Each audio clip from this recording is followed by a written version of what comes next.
Hello students. इस lecture में हम कंटिन्यू कर रहे हैं examination problems of ink AS1। तो उससे पहले आप फार्मूला से रिवाइज कर सकते हैं।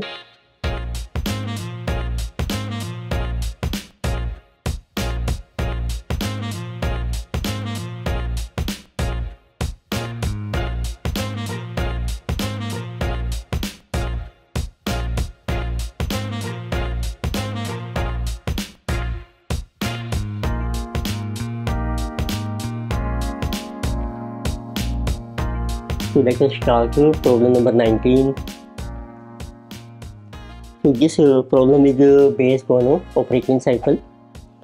So first let us see concept of operating cycle.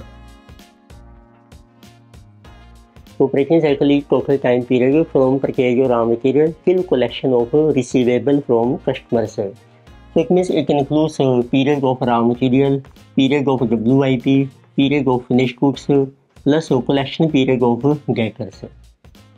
And on the basis of this operating cycle, we classify our assets or liabilities into current versus non-current. So what is the basic definition? So current asset or current liability, so is that so which is so asset जैसे आपका material है ये consume हो जाएगा production process में, so which is consumed और settled so within period of operating cycle or period of 12 months and which average higher. जैसे ये 2 पीरियड्स हैं इनमें से हम लेते हैं जो भी हायर होगा आपका। इट मीन्स जो भी एसेट आपकी सेटल हो रही है within period of operating cycle और 12 मंथ से जो भी हायर होगा गेट कार्ड करंट एसेट और करंट लायबिलिटी जो भी आप सेटल कर रहे हैं within this period get card current liability. तो स्टार्ट करते हैं दिस क्वेश्चन। तो इसमें जो मेंशन किया है charm limited company so is a manufacturing company which is into manufacturing of wires and cables and that has states operating cycle को भी 15 मंथ से। तो कंपनी हमें मेंशन की है तो जिसे ये चार्म लिमिटेड इसका ऑपरेटिंग साइकिल आपको दिया है तो दिस इज ऑफ 15 मंथ्स। तो it means this is greater than 12 months so it will be taken as 15 months period. Now they are saying company has some trade receivables which are receivable within a period of 12 months from the reporting date.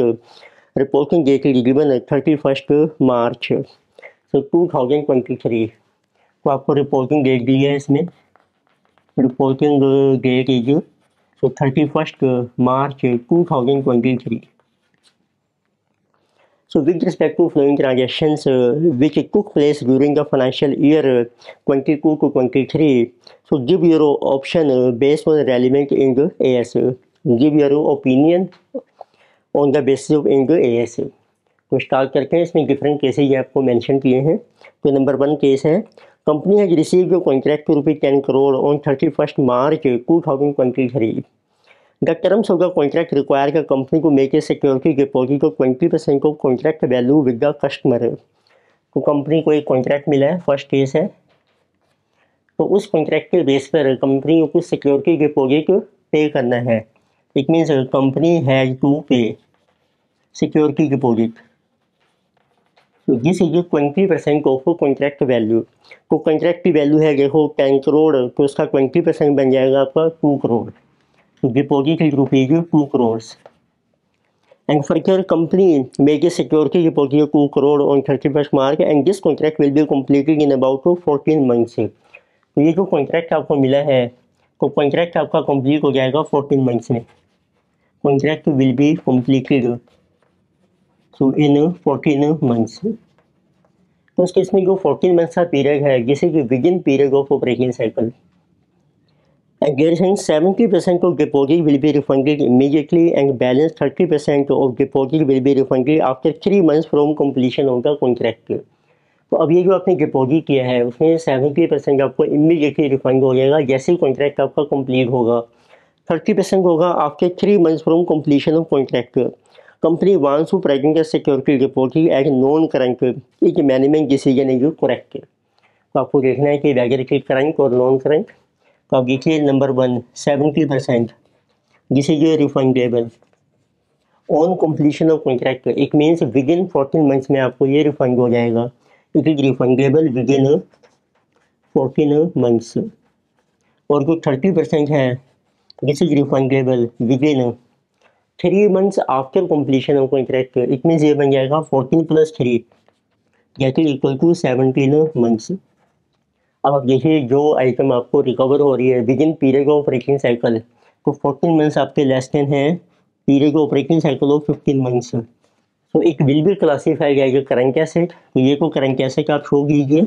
और जो आपको money recover होगी 17 months में which is more than 15 months which is period of operating cycle, तो it will be classified as non current asset. तो it means आपने operating cycle क्योंकि ये हायर है 12 मंथ से, उसके बेस पर आपको डिसीजन लेना है। तो then we have second part, company had some trade receivables that are due after 14 months from the date of balance sheet. Management expects to receive the amount within the period of operating cycle despite the fact that they are receivable in 14 months. Management would like to present the current is the management decision correct?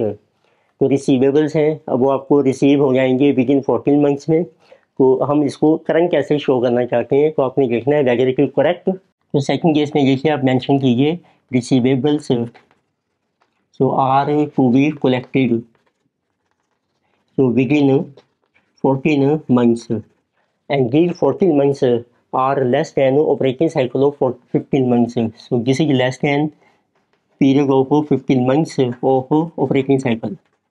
It means any asset which is realizable within period of operating cycle, so it will be classified as current, so therefore it is current asset. So we can say that management decision is correct, so we can say management decision is correct. So then we have number third part. So in the normal course of business, company has given 2 contracts and received a total security deposit of 4 crore. अब company ने जो है कुछ contracts दिए हैं किसी customer को, अब उससे हमें सिक्योरिटी डिपॉजिट रिसीव हुआ है। तो थर्ड पॉइंट में है company has received security deposit. It mean जब कंपनी रिसीव करती है so this is refundable, it means to pay, ये कंपनी को रीपे करना पड़ेगा, it means to refund, it means this is liability for a company.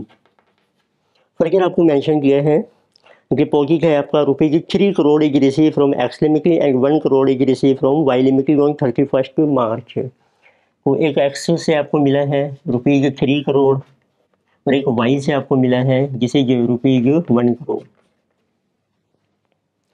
So these are repayable on completion of contract. So however, if the contract is cancelled within the contract term of 18 months, then the deposit becomes payable immediately. ये जो contract आपको मिला है, contract का period है 18 months, it means these are payable on completion of contract। और इसका जो पीरियड दिया है वो है आपका 18 मंथ्स। अब 18 मंथ्स का जो पीरियड है जिसे कि greater than 15 months of operating cycle, लेकिन हम डायरेक्टली कंपेयर करें इसको, it is greater then 15 months of operating cycle, तो उसमें से नॉन करंट मानी जाएगी। और अब इसमें कंडीशन है if contract is cancelled within the contract term of 18 month the term then the deposit becomes payable immediately. पर यदि आपका कॉन्ट्रैक्ट कैंसिल हो जाता है on cancellation, so it is payable immediately. So further they are saying company positive about the contract with X Limited but no in doubt about contract received from Y Limited. तो company X limited से तो sure है कि आपका cancel नहीं होगा, Y से हमें डाउट है कि कॉन्ट्रैक्ट आपका कैंसिल हो सकता है। The company wants to present amount of 3 crore as non current and 1 crore as current in the balance sheet, is management decision correct. तो आपको देखना है क्या हम इसको शो कर सकते हैं नॉन करंट और इसको करंट, तो हमारे डिसीजन है। तो जब भी आपका अब दोनों ही पॉसिबिलिटीज़ हो सकती हैं दोनों केसेज में कि आपका कॉन्ट्रैक्ट जो है वो कैंसिल हो सकता है, तो उस केस में फिर कस्टमर के पास राइट नहीं बचेगा कि हम उस पेमेंट को डेफर करेंगे। तो it means we can say that in this case company has no right, company has no right to defer payment. So in case of a cancellation of contract, तो इस केस में तो चाहे आपको doubt है या नहीं भी है, तो दोनों ही केसेस में अब इस डिपॉजिट को आपने शो करना है as a current liability. So therefore both deposits will be shown as current liability. तो दोनों को आप शो कीजिए करंट लायबिलिटी, क्योंकि पॉसिबिलिटी हो सकती है कि कैंसिल हो सकता है कॉन्ट्रैक्ट दोनों ही केसेज में। वेदर यू आर श्योर और नोट, तो जब भी कैंसिल होगा फिर आपको अमाउंट इमीडिएटली पे करना पड़ेगा और आपके पास कोई राइट नहीं है कि आप उसको डेफर कर सकते हैं। डेफर मीन डिले कर सकते हैं। So therefore both deposits will be shown as current liability. So hence management decision is not correct. फिर इसी क्वेश्चन में एक फोर्थ पार्ट है, आपको मेंशन किया है company planning to replace machinery, it has given an advance of ₹1 crore for purchase of new machinery which will be delivered in 6 months from the date of balance sheet, and it has sold old machinery for ₹0.5 crores and the payment is due in 10 months from the date of balance sheet. Company wants to present both the amounts at current since they will be settled within 12 months from the end of the reporting period. Is management decision correct? तो देखो इसमें दो cases आपको दिए हैं, दो points हैं। Fourth में company has paid advance, this is for purchase of to property plant and equipment which is our machinery। तो इसके लिए आपको आपने एडवांस पे किया है, सो दिस इज ₹1 crore। और ये जो मशीनरी है आपकी ये डिलीवर हो जाएगी, PPE will be delivered in 6 months। तो मीन्स जो भी आपने एडवांस पे किया है तो वो आपका सेटल हो जाएगा विद इन 6 months में। तो कंपनी इसको करंट कैसे शो करना चाहती है। सेकंड है कि एक आपने ओल्ड मशीनरी सेल की है, ओल्ड मशीनरी की सोल्ड, तो इसके अगेंस्ट आपको कैश मिलेगा। तो cash of ₹0.5 crore is receivable, ये आपका रिसीवेबल है and this is within period of 10 months। तो वेदर वे आर करंट एसेट और नॉन करंट। तो जब भी आपको एडवांस पे करते हैं for purchase of PPE means asset, इसको कहते हैं कैपिटल एडवांस। तो कैपिटल एडवांसेज जो होते हैं वो हमारे अगेंस्ट हो जाएंगे, अगेंस्ट वैल्यू ऑफ एसेट। तो इसके अगेंस्ट आपको मिलेगी you receive property plant and equipment. अब जो प्रॉपर्टी प्लांट इक्विपमेंट आपको मिलेगा तो हमारी कोई इंटेंशन नहीं है कि इसको हम कंज्यूम कर लेंगे within period of 12 months में या within period of operating cycle में, because this is long term asset. So therefore this advance it is shown as non current asset. ये तो आपकी नॉन करंट एसेट मानी जाएगी। तो normally हम इसको शो करते हैं अगर नॉन करंट एसेट, अगर मीन से एक अगर gain property plant and equipment. पर जब आपने मशीनरी सेल कर दी है उसके अगेंस्ट आपको मिलेगा cash. It means when cash is receivable with in period of 12 months और with in period of operating cycle, तो ये आपकी करंट एसेट मानी जाएगी। तो इसको आप शो कर सकते हैं जिस cash receivable it is current asset. तो इट मीन्स एक बेसिक रूल है कि जो कैपिटल एडवांसेज होते हैं फॉर परचेज ऑफ एसेट, जो भी आप एडवांस देते हैं, so it is always non current asset. बाकी जब आप एसेट को सेल कर रहे हैं उसके अगेंस्ट जब आपको कैश मिल जाए सो दिस इज करंट एसेट। तो नेक्स्ट लेट अस सी प्रॉब्लम नंबर 20। इसमें देखिए आपको मेंशन किया है एन एंटिटी है taken a long term loan which has a numerous covenants associated for compliance although as at end of reporting period there has been no default, the entity does not expect to meet the financial covenants in the next 12 months after reporting period. So should the loan be classified as current on reporting date? तो firm के पास एक देखो long term loan है, company है जो long term loan, and इसमें आपको mention किया है as on reporting date, but it is given that after this reporting date which is within the next 12 months, so there may be breach. So in any of the covenants, covenants means terms and conditions of this long term loan agreement, it means within next 12 months में कोई breach हो सकता है। इसको हम कहते हैं there is expectation of breach, this is expectation of breach।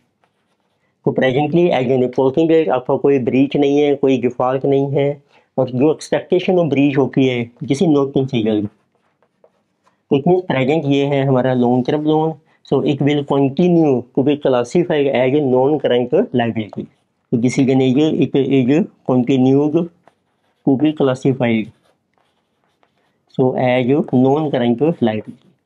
क्योंकि जब कोई ब्रीच हुआ ही नहीं है, सिर्फ एक्सपेक्टेशन है, उसको हम कंसीडर नहीं करेंगे। तो ये प्रेजेंटली हमारा लॉन्ग टर्म लोन है and it will continue to appear है कि long term loan means non current liability.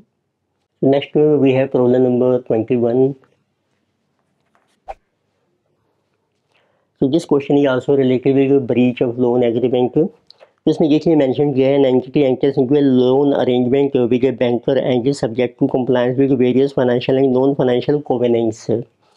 The entity commits a breach of covenant prior to the end of the reporting period and the loan becomes repayable on demand. So it means presently firm has loan and there is a breach in one of the covenants or in any of the covenants and the loan becomes repayable on demand. तो इस case में हम कहते हैं कि अब ये जो लोन है it will be shown as current liability, but as per the original terms the loan is repayable after a period of 30 months from the reporting date. तो इतनी जो प्रेजेंटली लोन है तो this is our long term. So presently जो loan is long term, क्योंकि आपने इसकी payment करनी है after 30 months from the reporting period. So how should the loan liability be classified in the balance sheet? So as current और non current in the following scenarios. अब आपको different cases दिए हैं, उसमें आपको डिस्कस करना है कि इसको हम शो करेंगे एज करंट और नॉन करंट। तो नंबर 1 केस है, if subsequent to the end of the reporting period but before the approval of financial statement the banker has agreed not to demand payment. तो अब इसमें आपको ये mention किया है कि after reporting date but before approval of financial statements. तो it means company ने कुछ एग्रीमेंट साइन किया है बैंक के साथ एंड बैंक हैज एग्रीड, तो bank has agreed not to demand तो इमीडिएट पेमेंट। लेकिन जब भी आपका इस टाइप का एग्रीमेंट साइन होता है कि बैंक अब आपसे इमीडिएट पेमेंट डिमांड नहीं करेगा, वैसे it up to reporting date और after reporting date but up to approval of financial statements. तो ये हो रहा है before approval of financial statement but after reporting date. तो जिसे कहा गया existing event, which is also called event occurring after balance sheet, but it is to be existed in current year financial statements. So since the bank has agreed not to demand immediate payment, so it will be classified, it will continue to be classified as a non-current liability. तो presently ये आपका long term loan है, इसको आप show कर रहे हैं non current liability, तो इसको एज इट की आप शो करके रहिए नॉन करंट लायबिलिटी। अब एक आपको सेकंड केस दिया है, इफ बैंकर है कि condone the breach prior to reporting period. तो रिपोर्टिंग पीरियड से पहले आपका एग्रीमेंट साइन हो गया है और बैंक ने कंडोन कर दिया है ब्रीच को and provided a grace time period of 15 months after the reporting period to rectify the breach. और आपको कोई ग्रेस पीरियड अलाउ कर दिया है, वो है हमारा 15 months का after reporting period to rectify breach. तो इट मीन सेकंड केस में जिसे ये अप टू रिपोर्टिंग डेट, तो आपका एग्रीमेंट साइन हो गया है कंपनी का बैंक के साथ और बैंक ने आपको ग्रेस पीरियड अलाउ कर दिया है। Bank has allowed grace period to rectify breach. इसमें एक रूल होता है कि बैंक आपको ग्रेस पीरियड अलाउ करके है तो ये हमारा अलाउड हो जाना चाहिए up to reporting date. So this condition is satisfied. This should not be allowed after reporting date but before approval of financial statement. तो it means अब आपको ग्रेस पीरियड मिल गया है and if this grace period is more than operating cycle or 12 months after reporting date then it will be classified as non-current. तो this grace period is greater than 12 months, क्योंकि operating cycle को mention नहीं किया है तो वो 12 months माना जाएगा। और कितने टाइम का ग्रेस पीरियड आपको मिला है, ये है 15 months का, which is more than 12 months. So therefore it will be classified as, so it is non-current liability. इसको भी आप कंटिन्यू कीजिए to classify as non current liability. तो इसी में जो फिर थर्ड पॉइंट आपको दिया है, इफ बैंकर है condone the breach prior to reporting period and provided a grace time period of 9 months after reporting period to rectify the breach. इसमें भी सिचुएशन सेम है। सी पॉइंट में up to reporting date bank ने allow कर दिया grace period, तो up to reporting date bank has allowed grace period to rectify breach. और ये जो ग्रेस पीरियड है दिस इज ऑफ 9 months, पर ये 9 महीने का है। It means this is less than 12 months। After reporting date. तो इस केस में जब आपको ग्रेस पीरियड मिलता है लेस देन 12 मंथ्स का, तो it will be classified as current liability. तो it will be classified as current liability. So next we have problem number 22। इसमें देखिए आपको मेंशन किया है entity A had obtained a long term bank loan during January which is subject to certain financial covenants. One of such covenants states that during the tenure of the loan debt equity ratio of 65:35 is to be maintained at all time. In case of breach of covenant, the loan will be repayable immediately. The loan agreement also states that deed covenants will be assessed at the end of each quarter and reported to the bank within a month from the end of each quarter. If the covenants are breached at this time, the loan will be repayable immediately.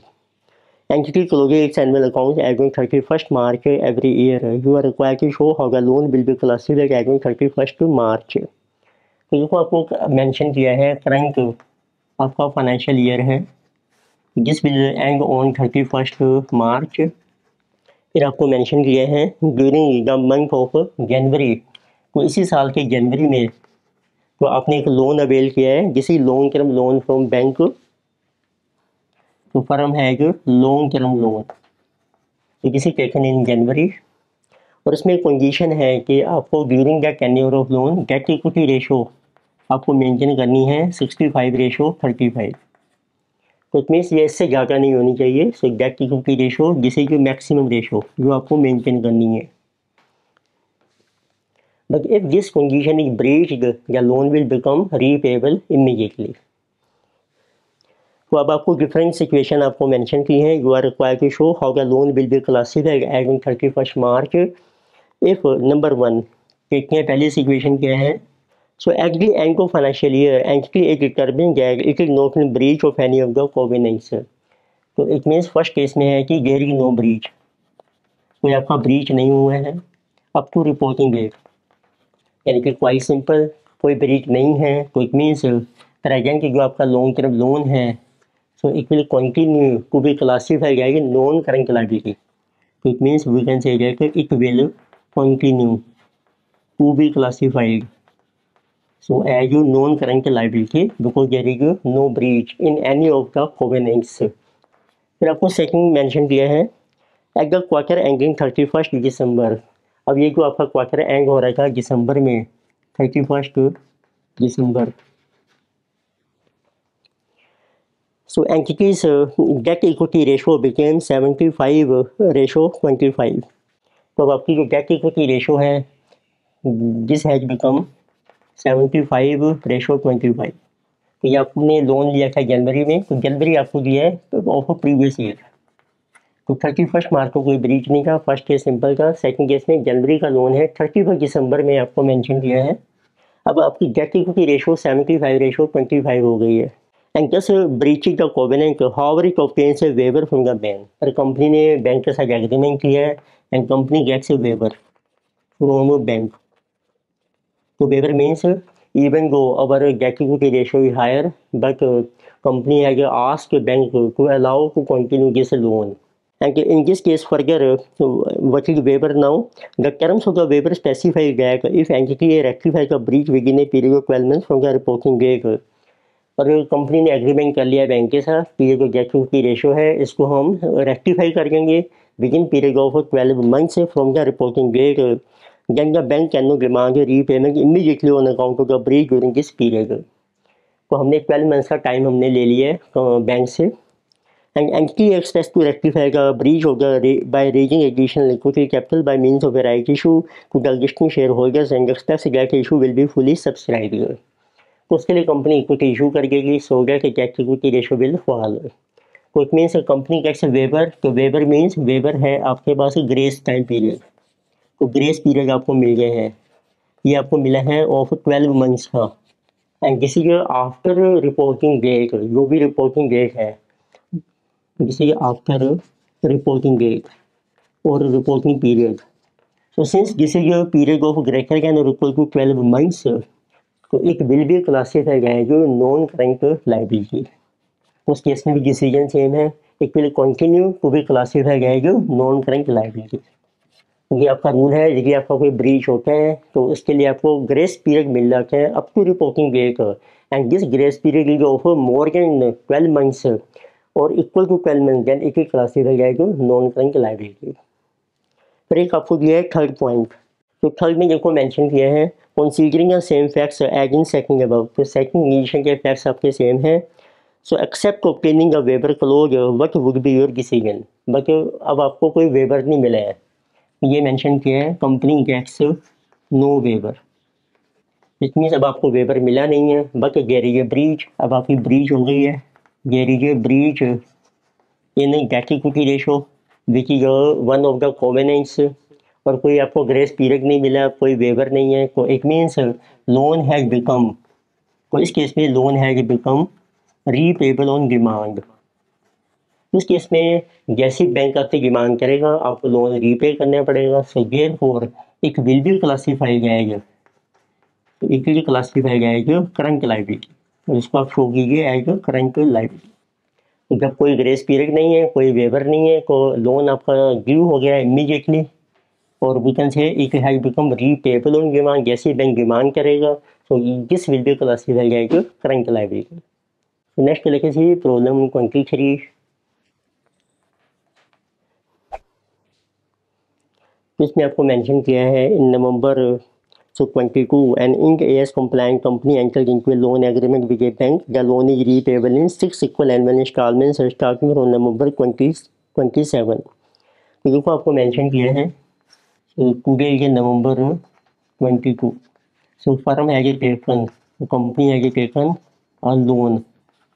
तो it means आपका जो year and होगा 31 मार्च 2023, और loan को आपने repay करना है 6 equal instalment में स्टार्टिंग फ्रॉम नवंबर 27। तो नवंबर 2027, तो यहाँ से आपकी रीपेमेंट स्टार्ट होगी, लोन की रीपेमेंट होगी इन 6 इक्वल इंस्टॉलमेंट्स में। तो it means this loan is long term, तो ये आपका लॉन्ग टर्म लोन है, तो कोई रीपेबल आफ्टर 1 ईयर। फिर आपको मेंशन किया one of the loan covenants that an amount equivalent to the loan amount should be contributed by the promoter of the company by 4 March 2023। अब इसमें condition है कि अप टू 4 मार्च तो 2023 जितना आप लोन ले रहे हैं उतना अमाउंट प्रमोटर ने कंट्रीब्यूट करना है। It means so there should be promoter contribution equal to loan amount. This is up to 4th March 2023. So failing which the loan becomes payable on demand. So if this condition is not satisfied, it means if there is any breach, then loan becomes payable on demand. Loan is payable. तो फिर ये आपका loan current liability बन जाएगी। फिर आपको next para में mention किया है as on 4th March the company has not been able to get promoter contribution. On 5th March company approach the bank and immediately offering a grace period up to 30th June 2023 to get promoter contribution. Bank can not demand immediate payment during the grace period. The annual reporting period is 31st March 2023। So you are required to respond to the following as at 31st March. How should the company classify the loan? तो इस case में क्या है, अब आपका देखो first case आपको ये किया है कि 4th मार्च को आपका ब्रीच हो गया है। So there is a breach and this is on 4th March. We can say that breach takes place before reporting date. But आपने एक एग्रीमेंट साइन कर लिया है बैंक के साथ which is bank has allowed grace period, पर bank ने आपको अलाउ कर दिया grace period to rectify this breach, और ग्रेस पीरियड आपको मिल रहा है अप टू 30th जून 2023। तो अब देखिए आफ्टर रिपोर्टिंग डेट कितने टाइम का ग्रेस पीरियड मिला आपको, 3 मंथ्स का। इतने grace period is of 3 months. अभी तो 3 मंथ्स का ग्रेस पीरियड है, this is less than 12 months after reporting date. So therefore this loan will be classified as current liability. So it has to be classified as it is current liability. Breach हो गया है, पर breach के लिए आपको grace period मिल गया है उसको रेक्टिफाई करने के लिए, और वो टाइम मिला है आपको 3 मंथ्स का, because up to 30th June after reporting date which is less than 12 months, so it will be classified as current liability. पर एक सेकंड पॉइंट इन्होंने और पूछा है इसी क्वेश्चन में। So assume that it may not be able to get promoter contribution by the due date the company provide the bank. अब company को पहले से ही लगता है, डाउट है कि हमारा प्रमोटर कंट्रीब्यूशन जो है वो हम अचीव नहीं कर पाएंगे अप टू 4 मार्च। तो उसके लिए कंपनी ने पहले ही अप्रोच कर लिया है बैंक को जनवरी में and got the compliance date extended up to 30 June. तो देखो सेकंड केस में आपको ये मेंशन किया है कि आपने प्रमोटर कंट्रीब्यूशन की जो कंप्लायंस थी वो थी 4 मार्च की डेट, बट कंपनी को डाउट है कि वो सेटिस्फाई नहीं हो पाएगा, तो कंपनी ने जनवरी में ही अप्रोच कर लिया है और इस डेट को हमने एक्सटेंड कर लिया है up to 30 June. It means in January. तो कंपनी है जो agreed with bank to satisfy this requirement of promoter contribution so up to 30 June which is 2023। तो मीन्स अब आपको 4 मार्च की जगह अब इस कंडीशन को सेटिस्फाई करना है 30 जून तक, और ये एग्रीमेंट जो है हमने पहले ही कर लिया है जनवरी में। इट मीन्स इसके ब्रीच होने से पहले, तो इस केस में हम कह सकते हैं देयर इज नो ब्रीच, कोई ब्रीच नहीं है। तो there is no breach so up to reporting date, क्योंकि आपको टाइम मिल गया आपके रिपोर्टिंग डेट फर्दर 3 मंथ्स का, तो आप उसको अपनी जो कंडीशन है इसको सेटिस्फाई कर सकते हैं। तो नाउ क्या रास्ते हैं, will the loan classification as on 31 March be different from one above. तो क्या अब ये डिफरेंट होगा? फर्स्ट केस में कोई ये करंट लायबिलिटी बन गई थी, तो अब सेकंड केस में जब ब्रीच ही नहीं है तो yes so it will be classified as you non current liability.